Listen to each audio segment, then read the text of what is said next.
I'm Scott Vanderplu, and you're listening to the Artist Edition Index Podcast, episode 99. I went down to the St. James Infirmary, found my baby there, stretched out on a long white table, so sweet, so cold, so fast.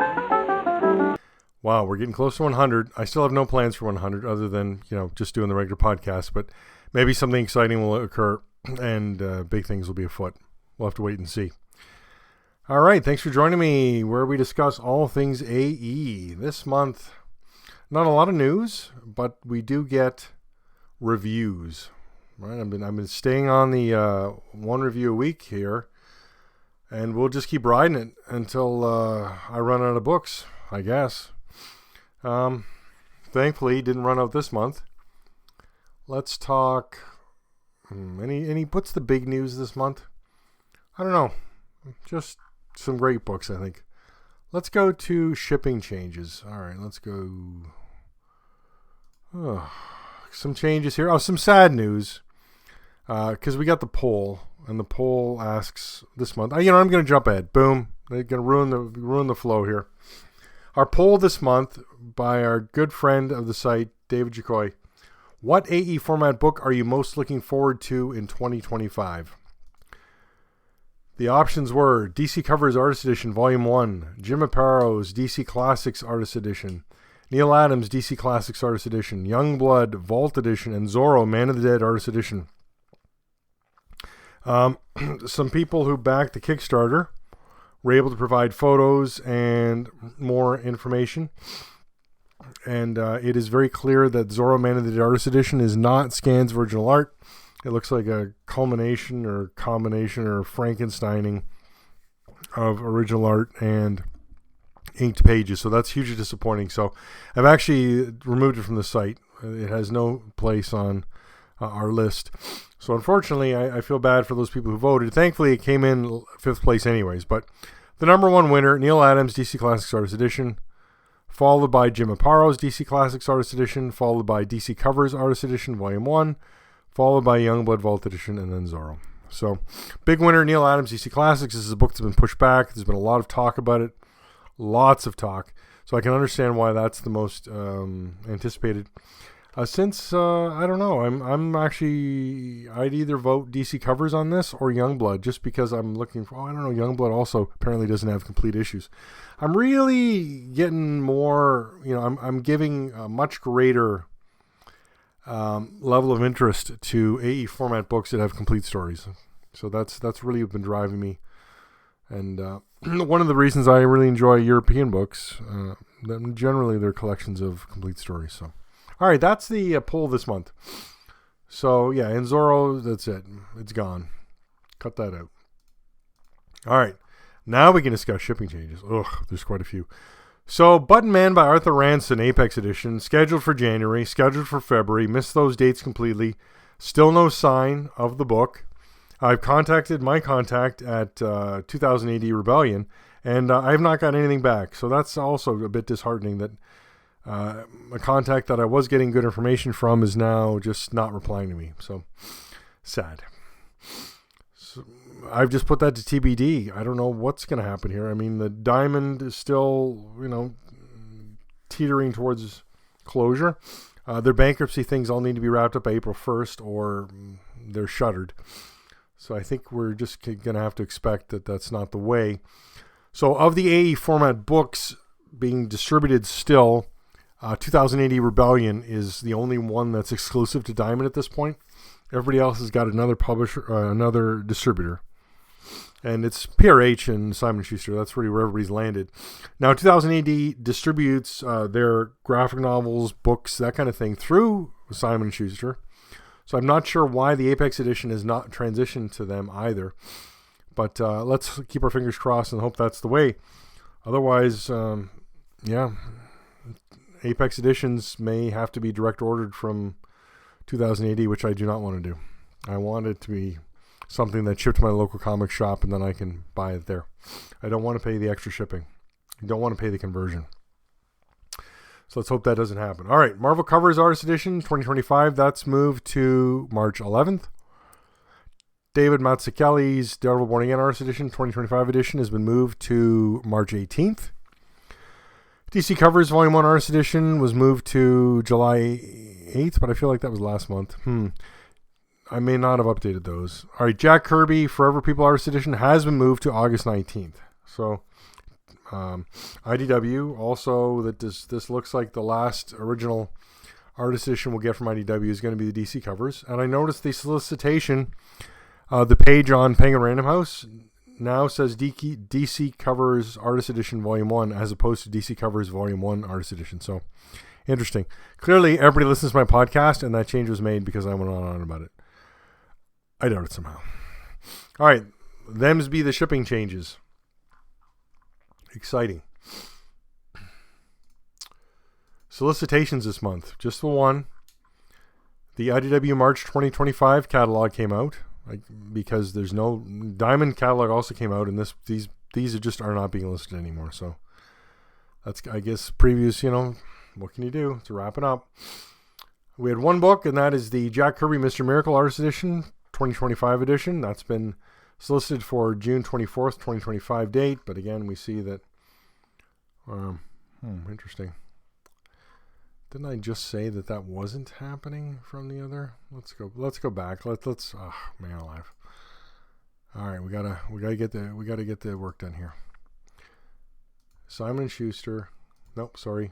IDW March catalog. Jack Kirby Mr. Miracle. Let's go back. Did I have this listed? No, I don't even have this on my sheet. Oh, there it is. No. Okay, I've got it for June 24th. Okay, all right. All's good in the world. Apparently, I just that's me just losing my mind.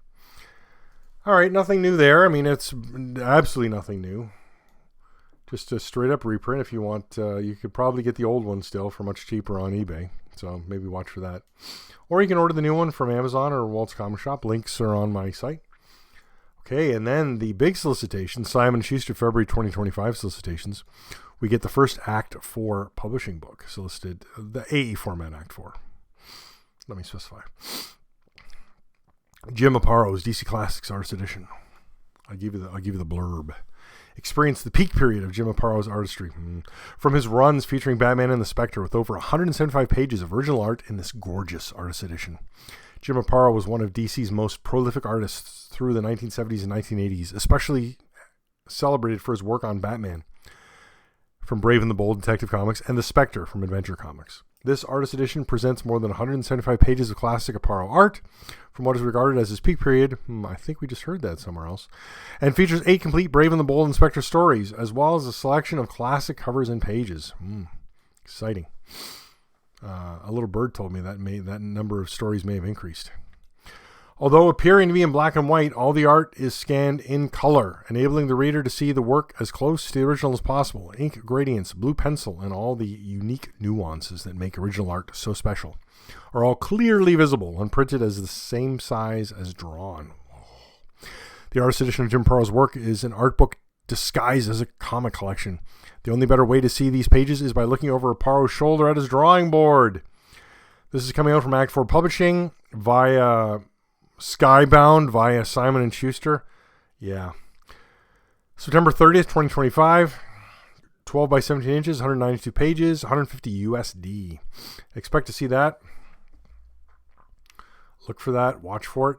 There is a note that the cover is not the final art. So we'll have to see if that gets edited at all or changed. Or as it gets closer, we will know. All things will be revealed. All right. AE format out of print sales, January 2025. I could not believe how few limited sales there were. I was, going through eBay as always every month, checking these things, and I see sales from December and I see sales from February, but I see very little sales from January. It's crazy. Let's go through highlights. Let's jump right to the record-setting prices because this one, there's 2, and these blew me away. All right, highest price I've seen for this book, Sam Keith's The Max Artist Edition. A copy sold for $1,800 US. That blows my mind. In the listing, this was smart. He had screenshotted Amazon listing showing a sale for $4,995, which I thought was pretty smart. So showing $1,800 US. What a deal. But this is, that's a lot of money for that book. And then the other record set of this month, Fantagraphics Studio Edition, Jaime Hernandez, $600. Wow. Those be some records. I'll tell you, that's amazing. All right. Let's go back to sales. What caught my eye? Alien: The Illustrated Story, the original art edition, continues to sell well. One copy, $175. Basil Wolverton's Weird Worlds. This book's starting to pick up momentum. You could pick it up as memento and further increase the momentum. 2 copies averaging $137.50. 1 copy of Batman: The Dark Knight Returns for $210. That seems to be a bit higher than what we've seen. That's for sure. Best of EC Comics Volume 1, $199.99. 1 copy. 1 copy of Chris Somney's Daredevil Artist Edition, $202.50. That seems a little bit up there. 1 copy of Dave Stevens' The Rocketeer Artist Edition, second print. This floored me. $52. Come on, people. David Mazzucchelli's Daredevil Born Again Artist Edition, 2 copies averaging $174.50. Don Rosa's Life and Times Scrooge McDuck, 1 copy, $149.99. 1 copy of Fantagraphics Studio Edition Hal Foster's Prince Valiant for $200. 1 copy of Jaime Hernandez for $200. So I couldn't see any difference between the $200 and $600 books, but it's all about, I guess, desirability.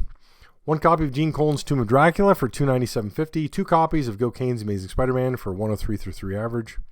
Herb Trimpe's Incredible Hulk, $72.99. Jack Davis' DC Stories, $199.99. Let's skip ahead. Nothing really exciting here. Nothing to see here. Nothing to see. Jeff Smith's The Great Cow Race, $124 for 1 copy. 2 copies of Jim Lee DC Legends Artifact Edition, averaging $55. Fire sale on those. Come on. Joe Kubert's Tarzan and the Apes, 2 copies averaging $87.50. I don't understand why this book is not going for more. Are there that many copies out there? It's the book to have, people. Kubert's Tarzan, the 3 books, amazing. John Paul Leon's The Winter Man Artist Edition, 1 copy, $499.99. Oof. John Romita's Amazing Spider-Man Artifact Edition, $180. Judge Dredd by Brian Boland, $400. Mad Artist Edition, 3 copies, averaging $166.57. That's down. Mark Schultz's Xenozoic Tales, 2 copies, averaging $279. That is up. 1 Michael Golden's Micronauts, $262.87. Oof. Mike Mignola's The Amazing Screw-On Head and Other Curious Objects, 1 copy, $179.99. I had that on my site. I think I had to put it down to $100 or maybe less to sell it. It just sat there forever. Crazy. Mike Zeck's Classic Marvel Stories, 2 copies, averaging $95. Somebody paid $199.99 for a Miracle Man Artifact Edition. Maybe I'm losing touch here. I guess as they all start to dry up, right? So for so many years, these are all just available. And now hardly any of them are available from a comic shop or a online retailer now. Now it's eBay secondary markets. 1 copy of Star Wars Dark Times, $24. 1 copy of Stranko Nick Fury Agent of S.H.I.E.L.D. First Print, $290. 2 copies of Walter Simonson's Star Wars, averaging $127.50. 1 copy of Will Eisner's The Spirit, Volume 1, $149. And then a lot of zeros, as I said. It's really surprising. Now that $1,800 Sam Keith the Max sold on January 31st. That is, wow, I just cannot get over that.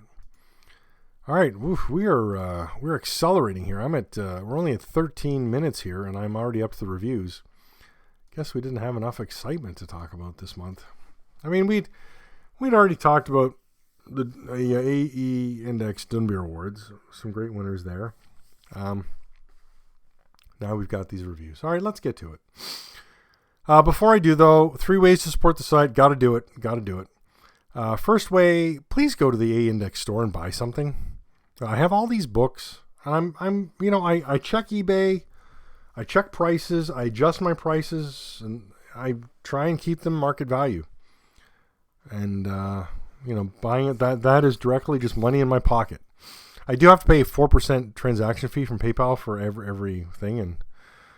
But other than that, I mean, eBay charges about 15%, so it's much better for me to go through my own store, obviously. Second way to support me, clicking the links on the, anywhere on the site, really. The Amazon link is great for me. Walt's Comic Shop, always appreciated. The eBay link's amazing for me. Things from Another World. I got a month to go on Things from Another World. Anything basically they're wrapping up April 1st. So I'll be taking all the Things from Another World links down April 1st. But until then, I still get a good, decent commission from them. So please continue to click those links. And the last way to support me is through become a Patreon patron for $1 more, euro more, whatever you want to. Or there's a donate. There's a PayPal donate button at the bottom of the site. It says donate via PayPal. Wow, that's I made that as easy as possible. And that's just, again, that's money in my pocket. So what are all these things doing for me? Well, I hope you notice that I'm putting 4 reviews up a month. So that means I've got 4 books a month, and that's all purchases. And that's me buying books and providing them to the site for review, right? I have yet to sell anything of my original copies. I mean, any extras I do sell on the site, but I still have every book I reviewed here. Every AE format book is definitely just on my shelves. So if anybody ever has a question, I can always go back. I can provide you photos. I just had a question from a publisher about a book that I was happy to answer. That's always exciting. I try and be a friend of all publishers of AE format books. Sometimes it works out better than others. I don't know why, but it's the PR people are just difficult to work with, or just I'm too small, or nobody cares. Maybe that's the reality. Maybe there's just a lack of interest in supporting reviews of these books. But when I come across an individual, it's almost always an editor, right? Someone in charge of a line, someone working on the book.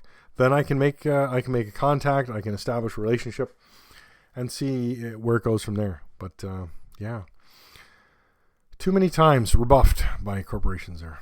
Okay, well, there you go. Don't cry for me, Argentina. 4 reviews ready to go.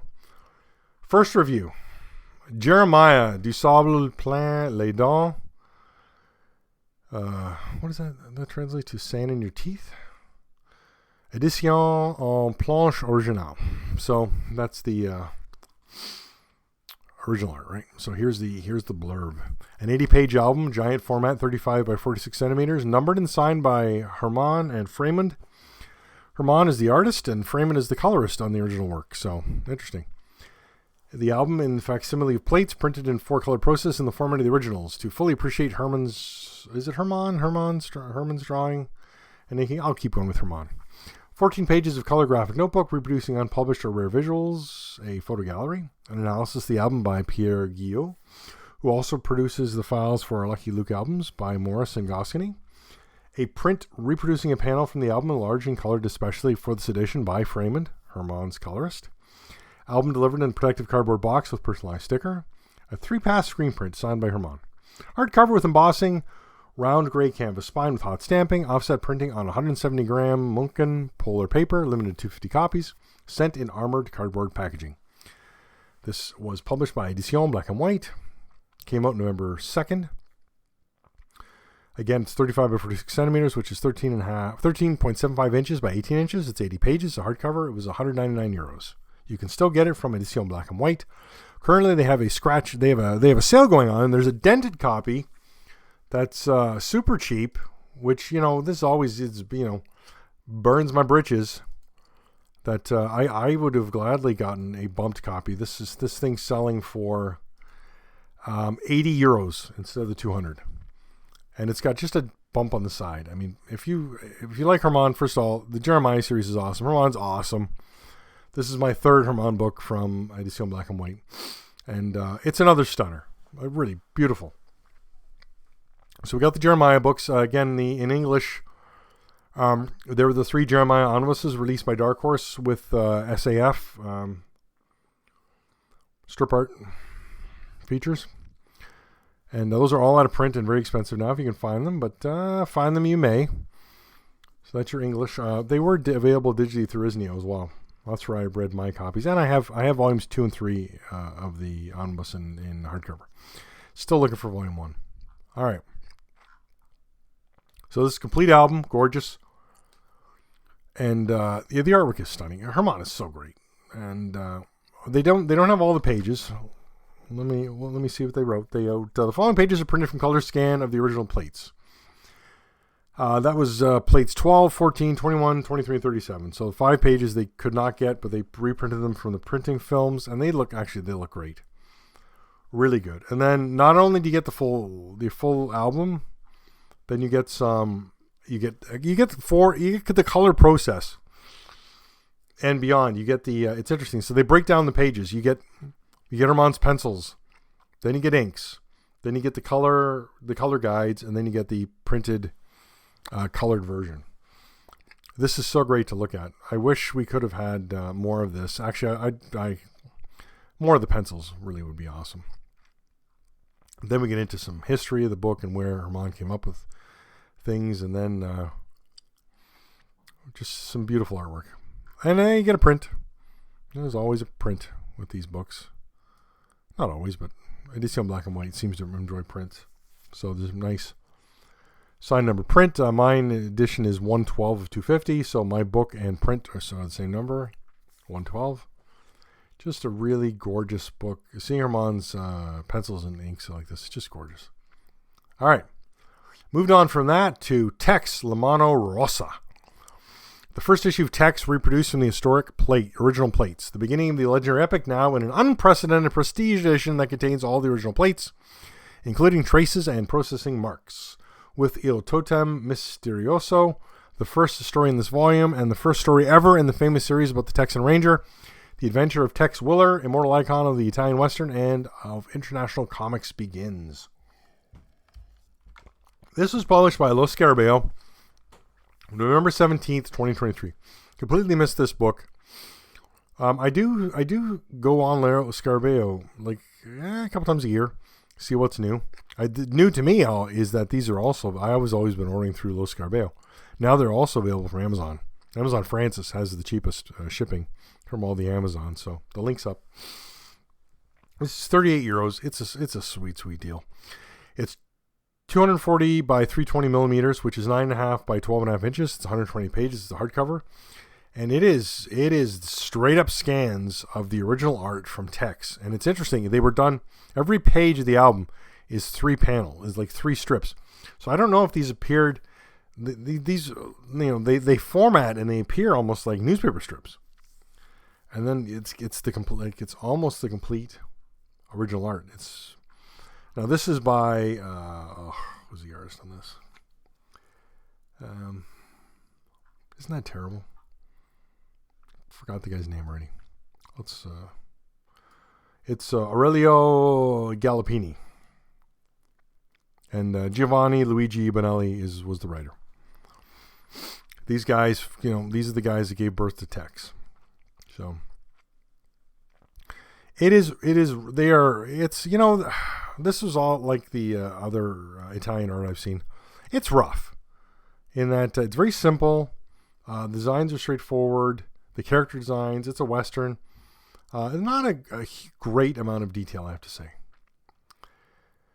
Yeah, I don't know. It's just, but it's so interesting. It's original art, right? And it just screams a different era and a different look. It's so fun to flip through. And again, at 38 euros, I mean, if you're a fan of original art, you owe it to yourself. Pick this up. It's great. Lots of production marks on the thing. They're stapled together or they're taped. There's the 3 right to combine the page. A lot like the Bendis name that we look at. Then generally it was done in 2 pieces and then taped together. This is 3 pieces, and just bears all the hallmarks of, just put together to get out there, right? Nobody's worried about how pretty the original art was and how it's going to sell. It was just this was what allowed them to produce the magazines with the art in it. It's interesting. We get an editor's note before the work. In the editorial restoration work to promote the graphic uniformity of this volume, some of the pages have undergone slight changes in the layout. The strips have been brought together vertically. There were some stencils were used. And when they say stencil, I think they're referring to a production sheet. So it's really great. Really check it out. All right, 3rd book this month. This is another one I sort of sat on. Comics, 1964 to 2024. Starting in the mid-1960s, comics rapidly evolved into a highly creative art form for a sophisticated readership. In France, the magazine Harakiri provided new terrains for graphic humor, while the adventures of Jean-Claude Forest Barbarella were published in albums by Eric Losfeld. The launch in Japan of Garo in 1964 and Avant-Garde Monthly introduced the concept of auteur comics, and the release of Robert Crumb's Zap Comics in 1968 established a reputation as the leader of the underground comics movement in the United States. This major historical survey of the so-called Ninth Art establishes a dialogue between the three leading regions of comic book culture, Europe, Asia, and America, and offers an immersive odyssey through the medium's development over 6 decades. This was published by Thames and Hudson, USA. This hardcover volume that I'm reviewing was released January 8th, 2025. It was 10 inches by 13 inches, 288 pages, hardcover. It's $60 US. It's great. A quarter-bound cloth spine, hot stamping, just gorgeous production values here. Really well done. This is as you can guess, it's an art catalog from an exhibition. This was talked about a lot on the forums. If you were on the forum last year, it was released in French right when the exhibit started in the fall, and then there was a soft cover version that was released by Thames and Hudson. And that was available through Amazon. I think I'd spoken about it before. My copy came damaged. Amazon said I could just keep it. So I put it on the shelf, and because I had this one ordered, and then I just basically forgot about it. And then the opportunity came, and here it was. Got the hardcover, and decided to got to get this review going. Right, this was an exhibit at Centre National d'Art et de Culture Georges Pompidou. And that's in Paris. And it's interesting, they divided the exhibit up into 12 categories. Counterculture, fear, dreams, humor, color and black and white, history and memory, personal stories, everyday life, literature, science fiction, cities, and geometry. And then we just get a massive amount of art, right? Page after page of art. There are essays at the beginning of every... So the book opens with a couple of different essays. And there's a foreword by Paul Gravett. And then we get every chapter has an introductory essay. And then it's just page after page of gorgeous original art. And worldwide art, right? Check my flip through. I flipped through the entire book. It's always on the bottom of the review. And then the pages I just randomly took pictures of. Like there's a Barbarella page, gorgeous. It's a Frankenstein page. It's so nice, right? There's Lucky Luke pages. There's some Corto Maltese, there's Jacques Chardy, it was a War in the Trenches. And then there's the manga, which I'm not a huge manga fan, but because these things are covered so well, there's an Albert Breccia. Just gorgeous. This is just an amazing album. Mobius, right? What else we got? Dave Gibbons, Seth, some great Canadian representative, Chris Ware. And then because it's an exhibit catalog, the back of we got a list of exhibited works.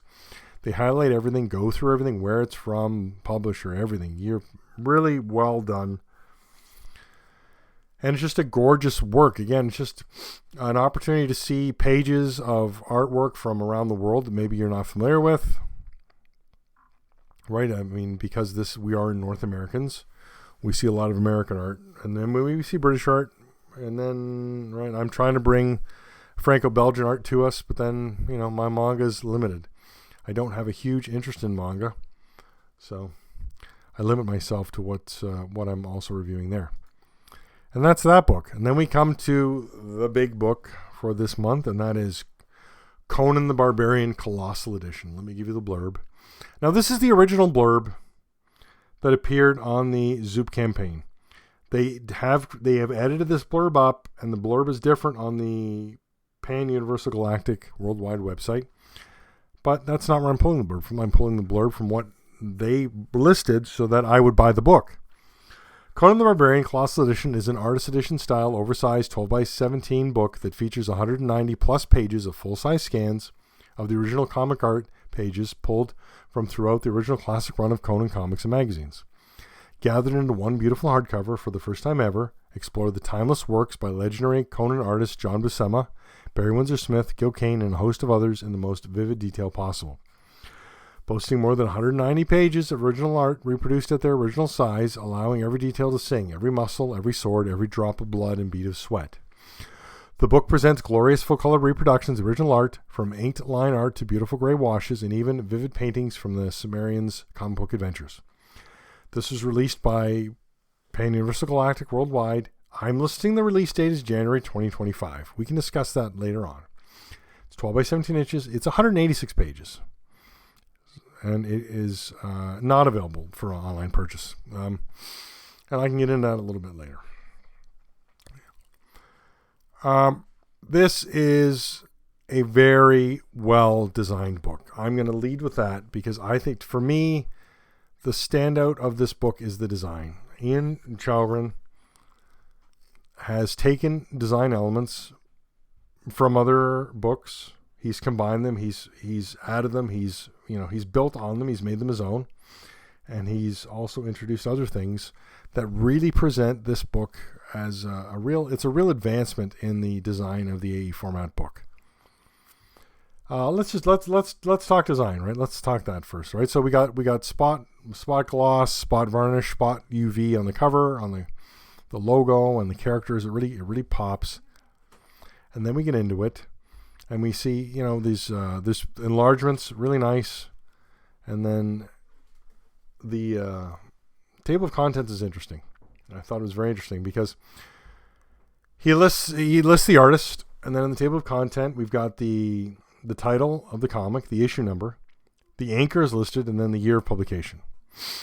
So normally in the table of contents for this kind of book, we see the name of the art, maybe the title of the book that the art is from, and we give a page number. So here he's given page. So it's the reverse now. We've got very few page numbers, but we've got a lot of information about the art, which is interesting. And I appreciate in the table of contents because you can look through it. And then when we get to the actual art, we've got along the bottom of every page, he's listed a lot of detail. So we've got the title, we've got the page number, we've got the issue number, we've got the year and month of publication, we've got the writer, we've got the artist, which he's putting art by to combine penciler and layouts and whatever else. Then we've got an inker, then we've got the letterer. So we've actually got a lot of information. We've actually got more information about the table of contents listed. So it's interesting to present the information in two different ways. And then that's a very light font, and it does not detract from the art at all. It's wonderful that this is just riding along the bottom, and if you look, you can go down and look at it if you want to. But when you're looking at the pages, it does not detract in any way. And then he's got a page number on every page. So interesting, for sure, that we've got page numbers, but no page numbers, rather limited page numbers in the table of contents. And then to open every chapter, because we've got chapters dedicated to John Buscema, Barry Windsor Smith, Gil Kane, because that's the bulk of the art in the book. So then he's got a one-page sort of biography relating to the art, which I appreciate, relating to Conan the comic. And then he's got the artist bibliography of that work with title, the year of the title, and issue numbers. And then he's got some color covers. So we also can see what the book looked like from when it was published. Now, we'd seen this before from Chalgren's work when he was producing his own AE style format books to get work, and here he's put it right into play, and it works well. Very nice. And then we've got the art, and the scans are great, and it's a real collection of it does not appear to be edited in a way that, or the art doesn't appear to be curated. It's like, well, we've got, this is all the art we could find for Conan. Let's put it in a book. And as I said, they were soliciting 190 plus pages, and then it's 190 pages of original art. And then the reality is there's 172 pages of original art, which is still a whole lot of original art. If you think about earlier artist editions, it used to be 144 pages. And now it's they're up there now. I think we're cresting 175, 200 now, or going over 200. As AE format books of full stories are drying up, and now we're just getting a collection of art, right? So, and as I said in the review, this period of John Buscema I actually don't like. This is actually Buscema in the 60s was the John Buscema I really enjoyed. And then this 70s stuff, the 80s stuff, I couldn't get into it. I just do not like this slight style changes that he made. And that's personal preference, right? And that's great. This book is heavily John Buscema. And then the Gil Kane stuff, oh my goodness, I don't know. Maybe it's the inkers, but like Danny Bulanadi is not an inker. There was not a lot of justice being done to Gil Kane's pencils in this book. They're rough. It's hard to look at. I love Gil Kane. I love 50s and 60s Gil Kane. I mean, gorgeous. Even the other stuff, but this is kind of hard. And then we move to the highlight of the book. There's one complete story, and I goofed on that in the review, and then I corrected it. So Conan issue 6 is the only full complete story. It's 20 pages. So it's drawn by Barry Windsor Smith, inked by Sal Buscema and Barry Windsor Smith. And then we got some other pages by Smith, and it's gorgeous. I mean, not the later Windsor Smith art that we're used to. This is the Barry Smith art, right? Before we hyphenated his name. And it's different, right? He's evolving. You can see it. He's not a Kirby clone anymore. And he's also not where he finished, right? Where he ended up with that pre-Raphaelite art style, right? This is the in-between there when he was doing the Conan. And it's really nice. But for me, honestly, the highlight of this book, what pops, what I loved, what I was so excited to see was Jorge Zaffino. There are 5 pages of Jorge Zaffino, and they're so gorgeous. There's the last page of Zaffino that he does, and there's this Conan, and Zaffino had this excuse me, this gorgeous ability with inks. He uses the depths of the inks so well, and just oh my goodness. Conan is making this face, and he's attacking, and it's just like this guy's swinging a mace at him. And it's stunning. And the use of of white paint, or maybe it's correction fluid. I mean, Zaffino just pops. We've got to collect Zaffino. We've got to have an artist edition of Zaffino. It's amazing. And then there's an Alex Toth page. And then there's that amazing Bill Sienkiewicz What If cover, right? What if Conan was, I forget what it is. What if Conan was was stranded in the 20th century? That's what it was. I remember buying that on the stands. I was blown away. And here's this gorgeous Sienkiewicz cover painting right there, just popping at us. And that's one of the enlargements that Chalgren provides us with. And the book is just gorgeous. Design amazing. The only what I don't like, there's this red. The introduction and the intro and the outro are this red font on a burgundy background, and it's just I don't know. It was not doing things for me. Was not a fan. Also not a fan of the intro. Nothing was really said. There's words on the page, and you read it and you go, what was the point of this? And the outro, much better. Jim Zub, good stuff. And then, like I say, those enlargements, just gorgeous. And but it's this is what I mean. The book is stunning.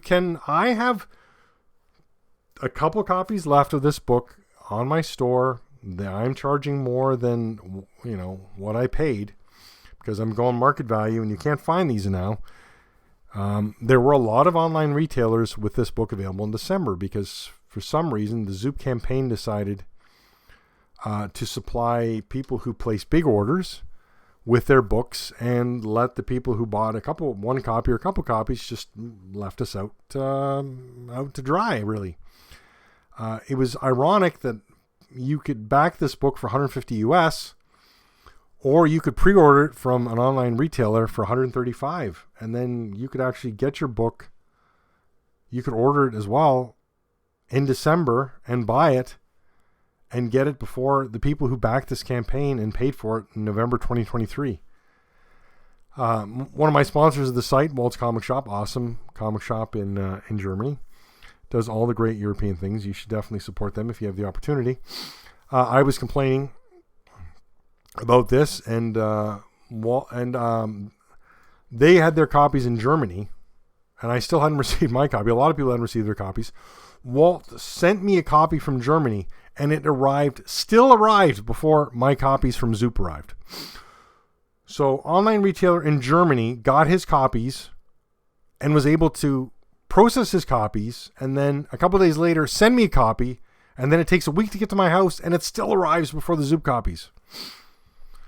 So for all you who did not back the campaign and are now just buying the book or were able to get it from an online retailer, good for you. Because this really, it's hard to separate the book from the disaster that was the campaign fulfillment. But I've got that all out of my system now. Maybe I'll write, I don't know. I was going to actually write an article and compare and contrast Skybound's Extremity Signature Edition and this Conan the Barbarian Colossal Edition. And just a tale of two crowdfunding campaigns, and just one that did everything right and one that just did not do things right. All right, that's enough me yammering about this book. Gorgeous design. Chalgren, Ian, you've done it, man. This is great. Let's see how else you can advance and bring this. You know how this book could be advanced? Quarterbound cloth spine, hot stamping. That'd be good. More of a history on the work to open up with, right? Not useless introductions that don't say anything other than, oh, this artist worked on the book. This artist worked on the book. This artist worked on the book. Yeah, we know that. We're looking at the table of contents. Okay. 4 covers are available here. I ordered the Conan the Barbarian by Barry Windsor Smith cover. That's cover A. That's the cover that I always use the main cover or cover A as the cover that represents the book for me on the site. That is the way it is here as well. So if you are hankering for a copy of this book, I would recommend going to the Index store and ordering a copy. Like I said, I've got a couple copies left, the original of the standard version. I have 1 copy signed by Roy Thomas. It's limited to 75 copies of this cover. I do have it up it's a high price. I'll be honest with you. But it's also, what I'm charging on my site is less than a damaged copy went for on eBay. So put it into perspective. And thank you for listening. We're going to see what we can bring with episode 100 next month. We'll see. Thanks, and we'll talk again next month. Let her go, God bless her. Wherever she may be, she can search this wide world over. She'll never find a sweet man like me.